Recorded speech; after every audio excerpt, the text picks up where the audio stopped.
Il y a depuis quelques dizaines d'années des gens dont c'est la spécialité d'étudier les pans. Je vous parle pas de gens qui étudient la façon dont on fait la roue avec des plumes. Je vous parle des pans, les phénomènes aérospatiaux non identifiés. C'est une structure créée en 1977 qui dépend du CNES, le Centre National d'Études Spatiales, et qui, depuis 2005, s'appelle le GEPAN, Groupe d'études et d'informations sur les phénomènes aérospatiaux non identifiés. Et le GEPAN est consulté par la gendarmerie lorsqu'il y a des procès-verbaux d'observation d'objets étranges. On peut aussi le contacter pour lui soumettre son témoignage. Ça fait partie de sa mission de collecter les cas d'observation de pans sur le territoire français. Alors au préalable, il vous donne une méthodologie pour préparer un récit consistant, il vous indique des pistes à examiner pour déterminer si votre observation ne correspond pas à un cas de méprise courante, et lorsqu'une enquête est déclenchée, le phénomène va être analysé pour tenter de l'expliquer, et ensuite classé parmi 4 types de pans. A, si le phénomène a été parfaitement identifié, B, s'il a été probablement identifié, C, si le cas est inexploitable, et D, si, à l'issue de l'enquête, le phénomène demeure non identifié. Ce qui ne veut pas forcément dire qu'il s'agisse d'une apparition extraterrestre.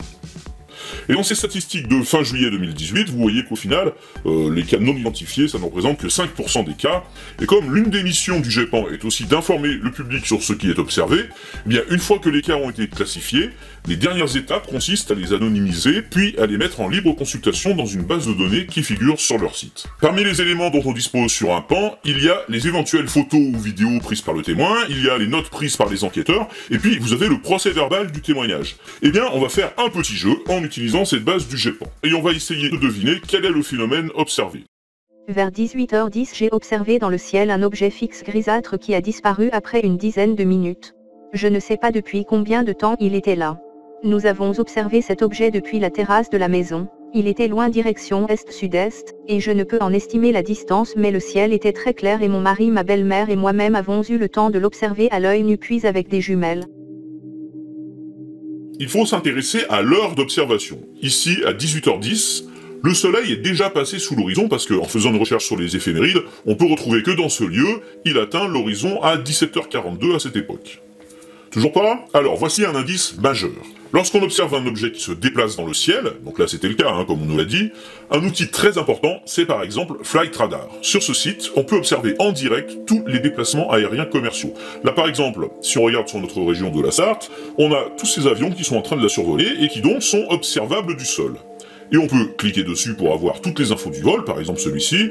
Vous avez la compagnie aérienne, le point de départ, la destination avec les horaires prévus. Et avec un outil comme ça, vous pouvez suivre un vol en direct. Par exemple, si vous avez de la famille qui voyage et que vous êtes super angoissé, vous pouvez regarder sur le site pour voir si le vol se passe bien ou s'il a été détourné ou quoi. Et alors, la fonction majeure qui va nous intéresser ici, c'est le playback. Comme toutes les données sont enregistrées, on peut les rejouer. Ici, par exemple, on va retourner voir ce qui s'est passé au-dessus de la Sarthe sur les 2-3 dernières heures. Et du coup, voilà l'outil que les enquêteurs vont pouvoir utiliser pour retrouver les avions de ligne ayant survolé un point donné à une date et une heure donnée. Donc c'est bien pratique, alors je vous ai mis le lien en dessous de la vidéo, bien sûr, si vous voulez aller vous amuser avec. Donc dans notre cas précis, on ne pourra pas remonter jusqu'au 21 janvier 2017, parce que quand on remonte trop loin, c'est verrouillé, il faut un abonnement.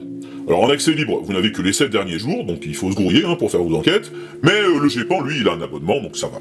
Et du coup, voilà une copie d'écran du playback de Flight Radar au-dessus d'Ancine au moment où la photo a été prise. Il y a un vol observable vers l'est-sud-est et qui s'éloigne.